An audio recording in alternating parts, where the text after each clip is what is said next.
وحدي أو كيف السبيل. Humanity sets the agenda. 9 after 8 o'clock, Bismillah ar-Rahman ar-Rahim. Welcome back to News and Views right here on Salaamedia.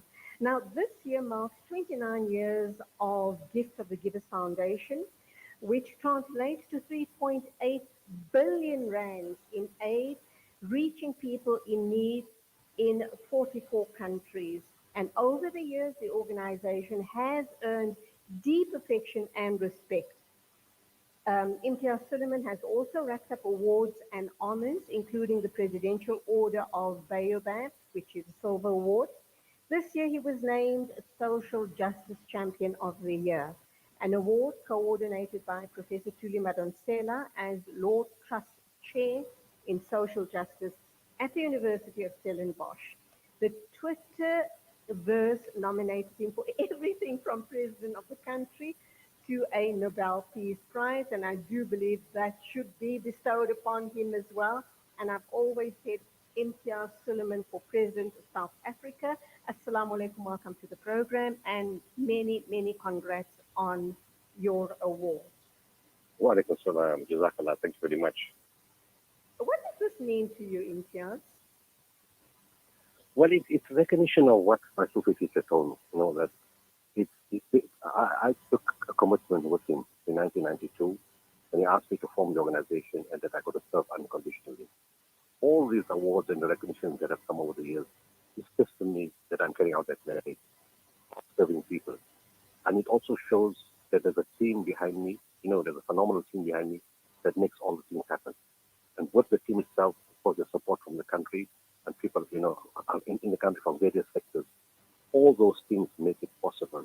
Overall, showing there's a lot of goodness, because you get awards for goodness.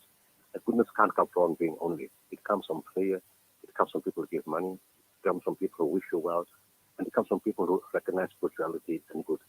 So to me, it's an overall acceptance or an understanding of goodness, and that there are multiple people involved. That's what it means to me, because as a person, I can't take credit for anything. The teacher's first instruction to me was that whatever you do is done through you and not by you. And I've understood that over 29 years. The kind of things that we do is not humanly possible. To be in so many places at the same time and to be there so fast is just not humanly possible. Alhamdulillah, and may you grow stronger with each passing year. May Allah subhanahu wa ta'ala grant you long life so that you can continue being a shining example to the ummah, to our young leaders of tomorrow, and may many young leaders then follow in your footsteps. You spoke about your teacher, your Amir, the man who changed your life when you met him in 1991 in Turkey. Are you still in contact with him? Well, he passed on, and as a new teacher, he passed on in 1999. And as part of spiritual, as tariqah, a new sheikh takes over. Yes, I'm in contact with the sheikh, but indirectly because language is a problem. But I've been there to take him many times. I've met him many times. I have communication all the time through third parties because of the language. But the communication, the contact is there all the time. Alhamdulillah. Over the years, over all of these many, many years of your charitable community upliftment work, what has been for you, and I know this might be a bit of an unfair question, but what has been the most challenging experience, and what is the one thing that stands out for you amongst all of this? Every project is a challenge, truly. It's 29 years of experience, but it's always something new.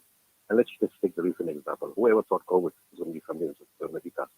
So you do all the disasters, you go to earthquakes, you go to floods, you go to fires, you go to war zones, and you think you've seen everything. And here comes a disaster in a form of a virus that nobody can really see. How it operates, what it does, we don't know about it, how it goes to the areas, how it spreads so fast. It's the longest standing disaster in inverted commas that we're intervening with. But the joy is that you learn on the job all the time. You see how the human spirit gets together, how people stand together.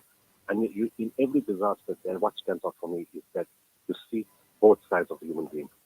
The one where the human beings become super conscious to serve other people, and you get other human beings who become super greedy, for themselves. You see that in war zones, you see it with the PPE sales, you see how prices went up, and when the coffee prices go up, or electricity prices go up, or gas prices go up, you have two distinct types of human beings, and that becomes very, very prominent in disasters. And you will see, like for example, in Kosovo in 1999, I haven't said the story for a long time, but there was a man standing with me when I got there, and he was standing in the bread queue, and we got speaking. Only after that, I realized that this man was a multimillionaire. Mm. And he said, look, I had a lot of money. Today I'm standing in the bread queue. Things changed suddenly.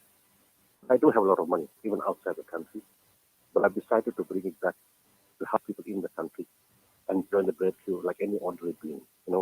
That's humility. And he accepted his fate. He didn't say, okay, now I need to save my money for something else. The savings that he had, he needed to help his own people. And he didn't have any problem standing in the bread queue with ordinary people. In Kosovo, and taking a bread, and taking something, receiving something instead of giving something. And yet he had money outside the country, but he was very, very keen, to support people.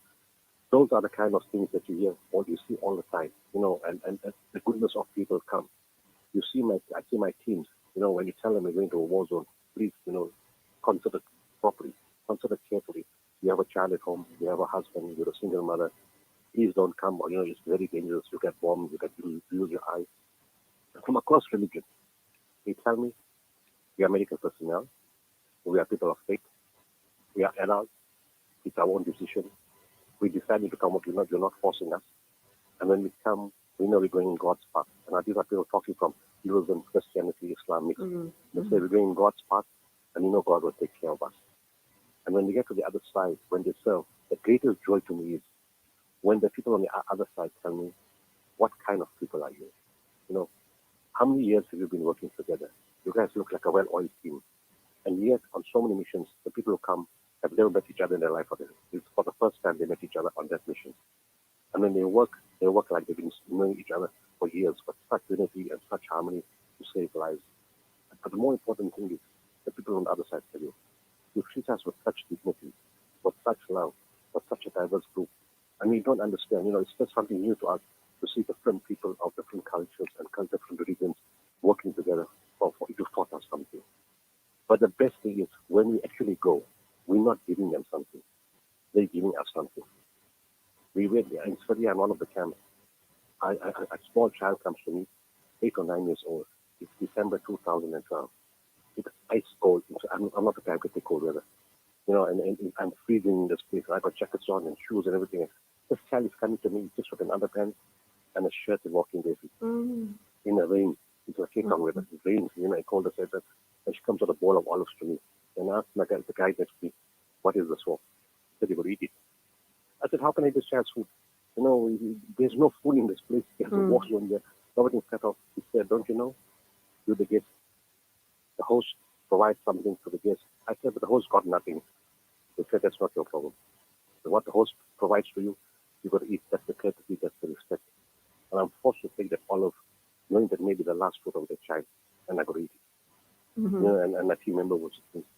But you love, the genuine love. And the same thing I saw in Yemen and in Palestine too. In Yemen, it was Maghrib time. It was Ramadan. We were going around 2012, August. Me and Anas Hamaki, who I met, was my project manager and now who lives in South Africa, around, and me and Ahmed Bam, my head of search and rescue, were together. And suddenly, Maghrib time, the lady started screaming in the road. And I asked Anas, why is the lady shouting like this? She said, she's telling the people that nobody's taking you and Ahmed home. She's taking you, both of you, to at least start with her. I said, what iftar this lady's got? She's probably going to eat nothing and give us the food that she has. This area is so poor. She says, I know that. I said, I've got a choice of, if iftar time to lie. So I said, sorry, tell Allah to discuss this maybe after, but I'm going to lie. You know what? Tell Ali I'm already invited somewhere else. There's no way I can go into the lady's house and eat her food and she has nothing to eat in this time of Ramadan. Just tell her that, thank you very much for the offer. We appreciate it. Maybe she's blessed, but somebody else is invited. That is our time I like. He said, I unfortunately, I'm not going to do that. But you fought that spirit every year, the same kind of spirit. And the last story I'll give you, there's a Tamil doctor. Her name is Morgie Govender. She came with us to Palestine. Great surgeon. One man comes to her, and after she treats him everything, mother, my daughter, you can see I'm a very old man. We have nothing in this country. I have nothing to give you. The only thing I have is my rosary. So he takes out his tasbih. And he said, all my life I've been reading on this.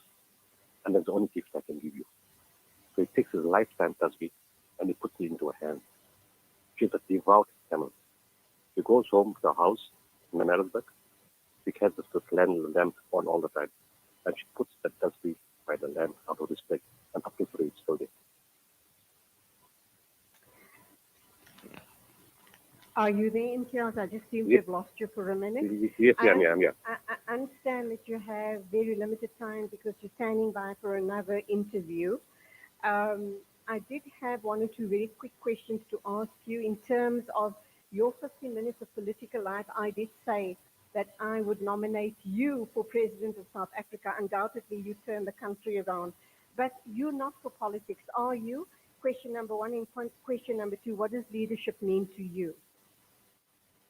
I'm not for politics, clearly, because the spiritual teacher gave me a clear instruction not to get involved in government, not to get involved in politics. You can work they said clearly, work for government, but never in government. So it's a very clear spiritual instruction, and it's obvious. Inside government, you're going to get caught up with so much of red tape and bureaucracy, you won't be able to do anything of what we do. We move at speed, we don't have discussions, we don't have bureaucracy, we don't have red tape, we break all the rules, we break all the laws, and we get things done. And, even sometimes the government can't get things done. They ask us, can you guys do it? We've got so much red tape to follow.